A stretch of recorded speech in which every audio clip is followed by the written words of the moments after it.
So you know everybody, the most of the things, spine surgery we usually divide into decompression, stabilization, correction of deformity, and tumor excision and diagnosis. This is the most broad overview of what type of spine surgeries we do. And navigation is the technology which helps in tracking the surgical tools and projects this into these intraoperative images which you have acquired. And essentially it's basically like a Google map. So to acquire the intraoperative spinal images, we use either this 2D C-arm, ISO-C, which gives a 3D picture, O-arm, or recent ones, LoopX. The preoperative CT which was done before actually doesn't matches with your intraop positions. So to get the 3D imaging, we can be using this technology to help in inserting screws. The most common, very beneficial thing is the cervical pedicle screws, C1C2 screws, SIA screws, and these are commonly used in revision surgeries, minimally invasive science surgeries, and deformity and tumor surgeries. And also this navigation helps in identifying the structures. If you are dealing with a three-dimensional congenital scoliosis, what is beneath it, which has to be excised, it helps in identification. The tumor surgeries like sacrectomy, which helps in identification which levels to be done. And also, as the previous speaker spoken about it, the osteoid excision and things. So nothing comes free, right? So when it comes in this way, there is a significant cost involved, not only to the hospital, also to the patient.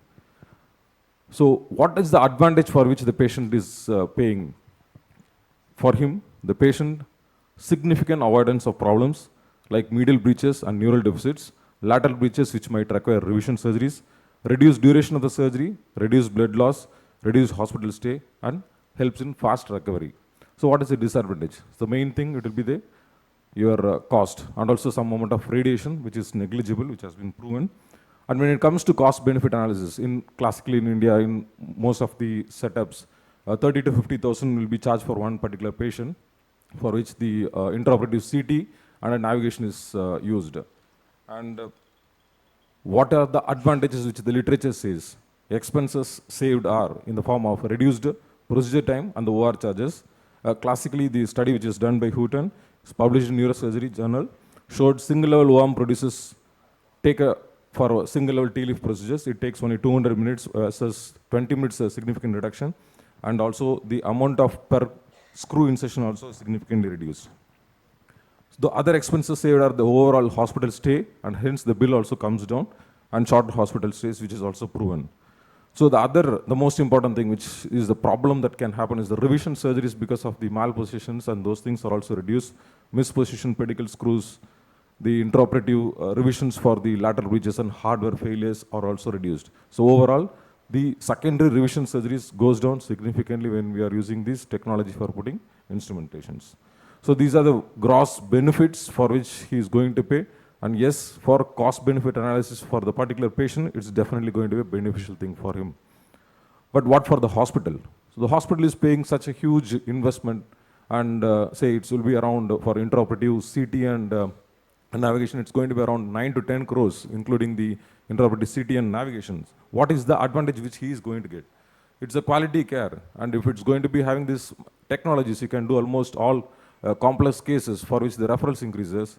Your multi-departmental usage, if it's going to be used, orthopedic department, the other counterpart, the neurosurgical, they can also use it. Multi-departmental usage is going to happen, and hence the complication is going to go down significantly. In some time, who knows?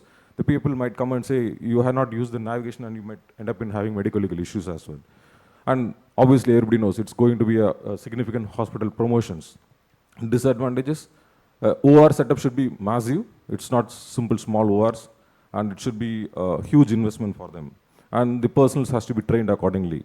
So this is a small workout which I did. It's classically a 3D CT will cost around 6.5 crores, around 2.75. It's not just the hardware, even the software costs around 2.75 it will be costing. In addition, instruments are needed, around 45 lakhs it comes to. So the total cost, if you could see, it comes to around 9.7 crores. So when it goes to 9.7 crores, right, what are the things that can be done? So the hospital is going to do a depreciation things, and usually these instruments goes to work for almost lifespan, they say is 10 years, and the depreciation works out, and they could save the profit which is coming out of it by showing 1.97 crores. So if it is going to be charged for patients at the cost of say 40,000, and if you are doing around spine alone 300, or if you are going to merge with other departments, overall 300 surgeries if you could see, you can recover the initial investment by 8 years. So this is for the another method where you are using 3D CM and Indian navigation, you could recover in 8 crores. So it's going to be beneficial only if it is going to be a high volume center. For advantages to the doctor, yes, definitely it reduces the mental stress which cannot be counted, and it's going to be definitely beneficial to the doctors. These are advanced technologies, definitely you have to embrace it, and it's going to be beneficial in long run. It reduces intraoperative errors, it's highly beneficial to the patient and to the hospital. Overall, on a long run, it's going to be adding benefits. Thank you.